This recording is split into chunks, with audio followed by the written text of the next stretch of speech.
Well, that was a very short episode, I must say. But full of a lot of good laughs. Anyways, Blake and Yang make it to what they believe is probably the Forest Temple. Oh yeah, Nora, that's her name. That's the sort of kooky, spunky, over-the-top chick that's with Ren. I just want to get that down so I know. um, she's with Ren, and the Dean and the Enchantress are just like, ugh, whatever. They use some weird. They're talking about the relics they used. I don't think they actually mentioned which ones they use.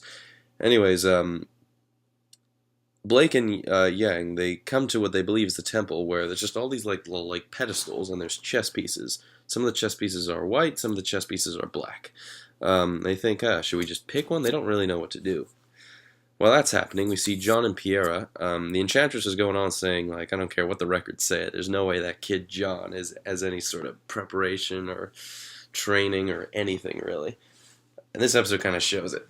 So, Piera and John, they go into this cave. He has a torch. They walk about 10 feet into the cave, and it's just like, John's like, can you just humor me for 5 minutes? Like, for 5 more feet? Do we really have to go now? Anyways, they lose the torch, and I thought that was kind of cute. It's pitch black, and you could just see their eyes. I thought that was just a nice little touch. Anyways, they find this big glowy thing, and they think it's the relic. But it's a giant fuck you scorpion.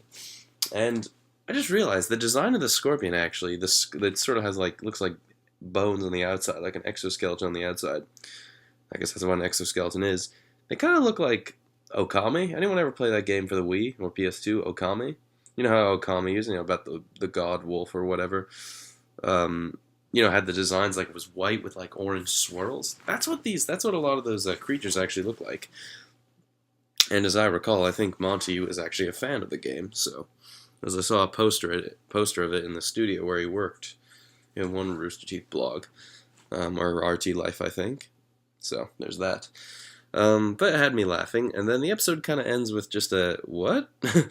Anyways, John gets sent flying, while Pierre's just like, bye, kind of does the anime, out of there. And then the episode ends with, Blake and Yang just debating what to do next, and then RWBY goes flying down on them?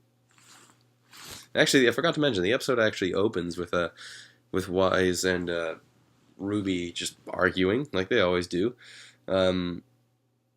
Wise has one line, they're sort of arguing, and, she's like, oh, quit acting like a child, RWBY, quit treating me like a child, Wise. And, this one bit that kind of just stuck out to me. RWBY says to Wise, stop acting like you're perfect. And then Wise, she sort of has to think about it, because I'm not perfect, but I soon will be. Just like stuff like that. So there's that. And that's it. The episode's only 4 minutes, so it's a nice little short episode. But enjoyable nonetheless. I kind of just wish for a little more, I guess. The next episode, from what I've seen, is 13 minutes long, so I'll have more to talk about next episode.